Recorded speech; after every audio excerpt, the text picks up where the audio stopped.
Today I was a little conflicted about which direction to go with the message today. I had some different ideas about different themes in the Parsha and things like that, and we're musing about our camp curriculum, and so that's in my mind, and thinking about made in His image, and the 13 attributes of God, and different things like that we're going to be covering. And so I was praying about this, and Chaim and I were davening outside. We left to pray outside, and I said, well, listen, maybe I'll open my Siddur and God will speak to me through the Siddur. So who knows? So I opened the Siddur and found right to El Hai Neshama. That was one of the themes. It was all about identity and this beautiful prayer. And I kind of got stuck on it and said, you know what, I'm going to go with this. So let me begin just by reading this beautiful prayer in the morning blessings. Raina sang a version of it this morning. My God, the soul which you have placed within me is pure. You created it. You formed it. You have breathed it into me. You preserved it within me. You will take it from me and restore it to me in the world to come. So long as my soul is within me, I offer thanks before you. Lord, my God, and God of my fathers, Master of all creatures, Lord of souls, blessed are you, Lord, who restores souls to the dead. Is that a beautiful prayer? Yeah. So I want to talk about that idea. The soul you placed within me is pure. You created it. I want to talk about the concept of the true self and the concept of the false self. True self and false self. And this will also unpack our Besorah reading today. I want to start with a saying that I like. Be who you is. Because if you ain't who you is who you ain't. Be who you is, because if you is who you ain't who you is. Did I get that right? Wait. Because if you ain't who you is who you ain't. That's it. Okay. It's very profound, but I don't know. Have any of you guys ever felt that way? This sort of like, I don't really know who I am. Why am I here? People travel around the world. This is like me. I did this. People travel around the world and go on pilgrimages, to the far ends of the earth, searching for themselves, searching for the real you. Because I think that even though it's here, right? It's right here, and they come back around and say, "Where is it? It's here." It's like we can't seem to grasp it. There's something there that we can't touch. It's intangible. It's like the beneath everything else. And I think there's something in it, at least what I feel. I don't know if you, but if it's like if someone else could just see it, if someone else could touch it, something would happen. In psychological terms, since the 1960s, the term true self and false self have been popularized, and they're in self-help books, and you'll find them in various places. Sometimes the true self is called the authentic self or the original self, and the false self is sometimes called the pseudo-self or the imposter. So what do you think is your true self? In the textbooks, the true self is, the way they say it, is the core of who you are, whatever that means. Not what people tell you, not how people define you, but the real you underneath everything else. Okay, so what is a false self?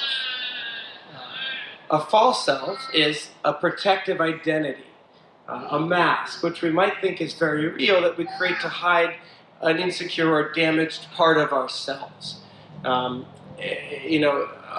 feelings that we have that we don't really want to feel, like shame and hurt or abandonment or rejection or feeling unworthy or some of those things.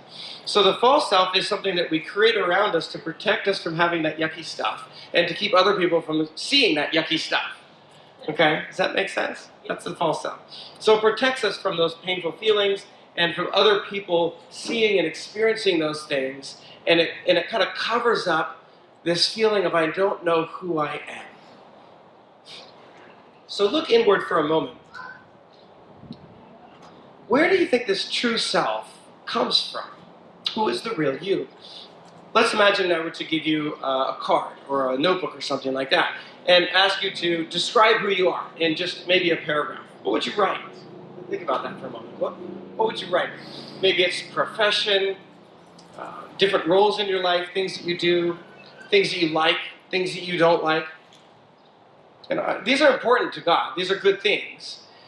And they can inform the kind of people that we'll become. The things that we fill our lives with informs who we become. It's important. But at one point or another, they will vanish. They will all vanish. I think it's the same with our feelings. Sometimes we think our true self is like our feelings, even our deeper feelings, emotions that are designed to come, and they're designed to give us information. That's what emotions do. They come and give us information about the world, and then they're designed to pass on. But sometimes these difficult emotions can get stuck, and when they get stuck, it can feel like they become part of your identity. They get so stuck. But even these emotions are still on the surface. So ask yourself, beyond all of this, what's the deepest part of me? Where do I draw my sense of core identity from? This is what we might say, my true self. Now, if you pray in the morning and you daven, you use the Siddur or open it up, you'll pray, Elohai Neshama, and you'll be reminded of this. My God, the soul which you have placed within me is pure. Your real identity is rooted in who God is and who He created you to be. Not all the textbooks say that when they talk about the true self. But I think that's the true self. So your real identity is rooted in who God is. Think about it. If God is the one who made you, then should God be the one to decide who you are? There's something there. Last week, we talked about the mysteries of death and suffering. We talked about free will, and that we have the ability to choose, to live out of God's calling for us, or to turn away the other way, to choose to do good, to choose to do evil. So you have the ability, to choose to live out of your true self or not. If you live out of another identity, not who God made you to be, no matter how deeply ingrained it is inside, then you're living out of a false identity. Right now, I won't get into it, but there's a lot of confusion about identity in our society today. This is the question, isn't it? What is a person's true self versus a false self? And I wonder if part of the confusion has to do with feelings, like emotions, like we've elevated our feelings, our sense of ourselves, our experiences, our passion, our desires as the most true and the most deepest parts of a person. But that's not a biblical worldview. That's not in the Torah. Your true identity is much deeper than these feelings. However real they might be, your true self is not rooted in feelings and desires and passions. It's rooted in God's creation. So what does God say in the Torah about our true identity? We go back to Bereshit 2. You were made in what?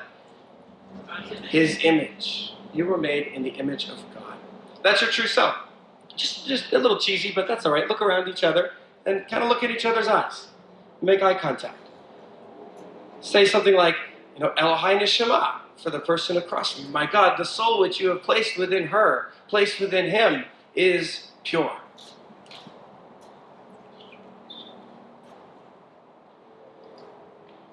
I think that most people, most of us, myself included, we don't fully live out of our true selves all the time. We don't. But there's one person who did. That's, of course, Yeshua. He lived out of his full self. He's an example for all of us. So let's look at our Besorah passage, because it's a beautiful image of what the true self really is. So we go back to John 13, which Serena read so beautifully today. And we know it's Passover. The hour has just come when he's about to be betrayed and to leave this world. And in verse 3, it's an amazing verse. It says, Yeshua knew that the Father had put all things under his power, that he had come from God, and that he was returning to God. Sounds a bit like Elohai Neshama. He knew these things. So because he knew those things, he got up and he takes off his robe and he goes around and he washes his disciples' feet. He's able to act as a servant. It's a beautiful way to demonstrate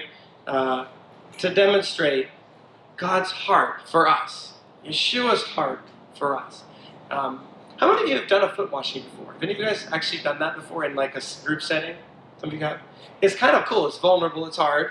You probably don't like getting your own feet washed just as much as you don't like washing someone else's feet. Just a few months ago, we did this with our fam. we were working on family humility. That was a heart quality we were working on.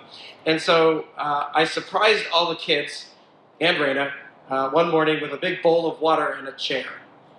And after we got over the, I don't want to do this, to the giggles, everything, it was a wonderful moment. I mean, of just like joy, when we just kind of just washed each other's feet. And it was a teaching about humility, about serving one another. What's remarkable in this passage is that it's like he knows these things. He knows that he came from God. He knows that he's returning to God, that the Father had put all things under his power. And because he knew those things, he was able to not only humble himself, but think about it. Within hours, he was going to be sweating blood in the Garden of Gethsemane. I mean, within hours, he was going to be up, the next on the cross in excruciating pain, going through a horrible death, being rejected by all of his followers. So what gave him that? What gave him the ability to do that, in his humanity here? I think it's because he knew who he was and he knew what God had called him to do. Even in the midst of great suffering, he was able to live this out. So ask yourself, do you know these three things within yourself? And of course, it'll sort of maybe, that's the human experience. We're broken, and that's okay. But let's be thinking about these things. Do you know that you came from God? Doesn't mean you are God. That's not it at all. Not like Yeshua. But we came from God. We were birthed in love. All the way back to conception, knit in your mother's womb, we read. Even before you were conceived, called by name for a purpose in this world and in the kingdom of heaven. Do you know that you're returning to him? That you're his. I think that's what that means. That no matter what happens, even through death itself, you're heading home to be with God. Or it's you. It's not like you just dissolve and then become. It's like it's life with him in the kingdom of heaven, with each other. And then do you know that the Father has put all things under his power? That God is in control of everything to the very end. The big things, the small things, the bad things, the good things. Not that he causes the bad things that we talked about before, but he uses them for good, and he's the one rescuing and pulling all the pieces together. He's equipped you and given you everything that you need to live out the purpose that he has for you here. It's all there. So if you know these things, and it's kind of on a continuum, the more you know these things, then the more you know your true identity, and then the more you live out these things in your life, the more you're living out of your true self. Because knowing isn't just it. We have to live out of these things and make our choices out of these things and have relationships out of these things. So imagine, it really takes the fear and the paralysis out of our lives to know that he's going to use you, that he will speak through you, that he'll help you, that he'll guide you, to know that he loves you. There's nothing really to fear. There's nothing to be anxious about. There's no one to please, you see.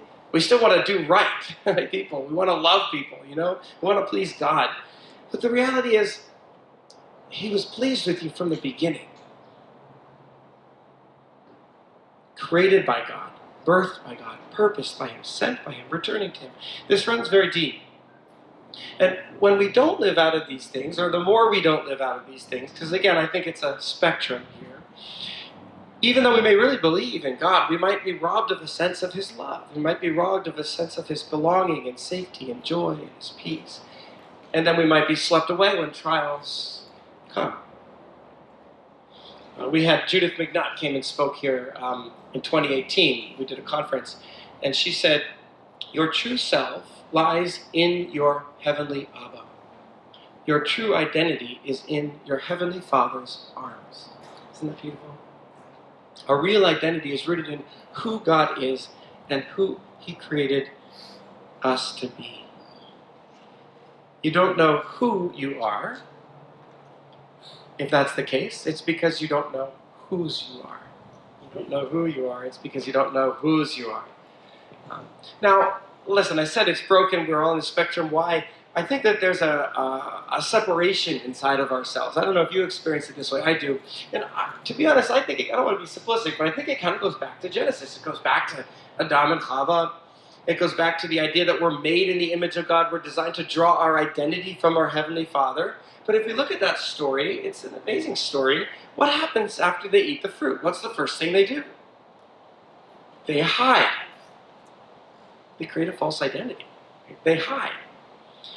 They felt naked. They hid from God. I think that that's when shame is introduced into the human heart. And I don't see that story as a punishment, more like a natural consequence of being disconnected from God. They're designed to have an intimate relationship with God. God is the source of their value, the source of their identity, the source of their purpose. And instead of God's identity in their hearts, they took on a shame identity instead. It's kind of the heart of the story. So I don't see, we discuss in the Christian world, we discuss sort of like original sin and what this means and all that stuff.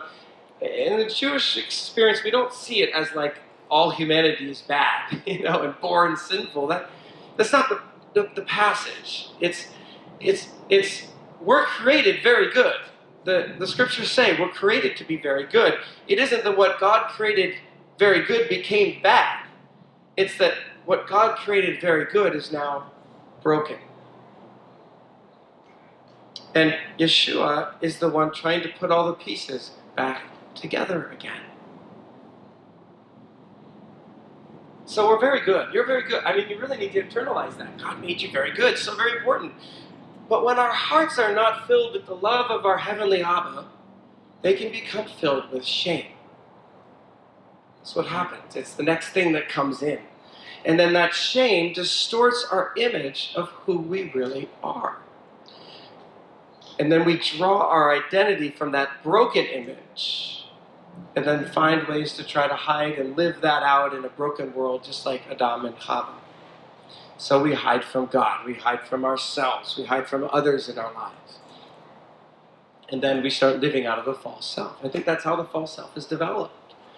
And it shows up in a number of ways. I won't go into it today. We could, but just a few ways that this might show up in life is, when people look to the things of the world and the distractions around them to fill this space. Maybe this new thing will fill up or cover up that emptiness that I have for a little bit. Then there's a new thing and another thing, and that doesn't work, so I'm going to get another thing. You can fill in the blanks. Addictions are kind of like this too. Cover up the painful emotions around us with whatever those things are.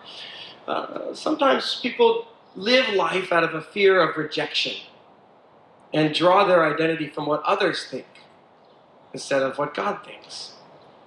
This is very complex. I don't mean to simplify it, but just to get us thinking about these things. Some of us will do almost anything to belong.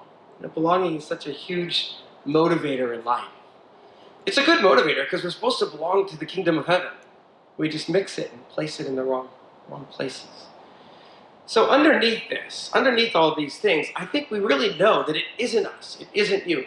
And I think this is the heart of rebellion. When we talk about like rebellion, teenage rebellion, I think the heart of it is shame. If you kind of boil it down, it's like a competition between a young person's true self underneath and the shame voices that are coming in all around. So in one sense, a young person might feel like she has no value. That's the false shame. Yet at the same time, there's another part where she knows that she has deep value inside and deserves to be seen. Desperately craves that other people would see that value inside of her. That's her true self. But sometimes because she's afraid or because of others in life, because of the broken world we live in,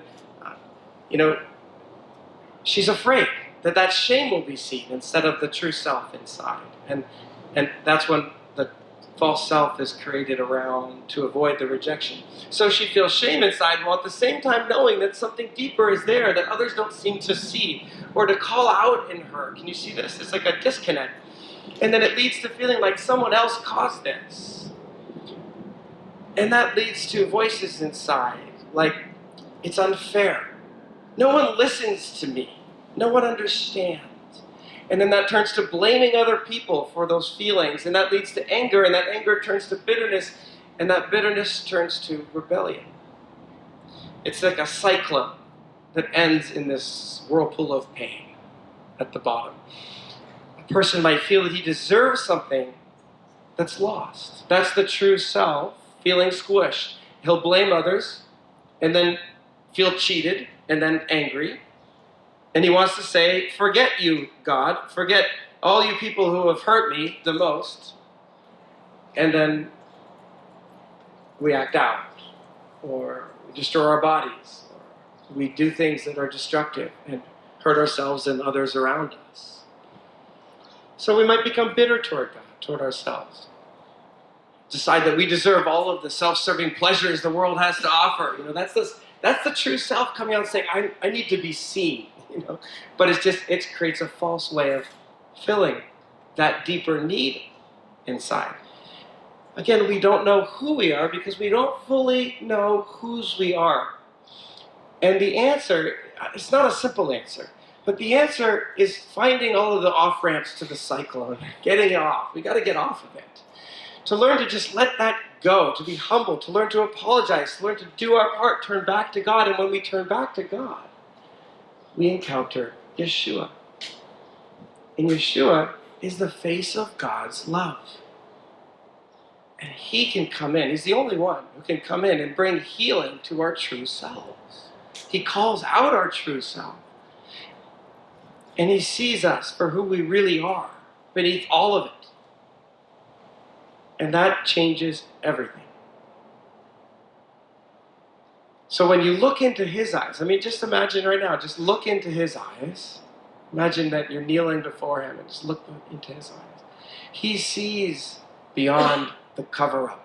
He sees beyond the pleasing. He sees beyond perfectionism. He sees beyond what you've done or failed to do, the regret. He sees beyond the rejection. He sees beyond what other people have done to you. He sees beyond the loneliness. He sees you. And he sees the real you. And here's the thing. He just loves you.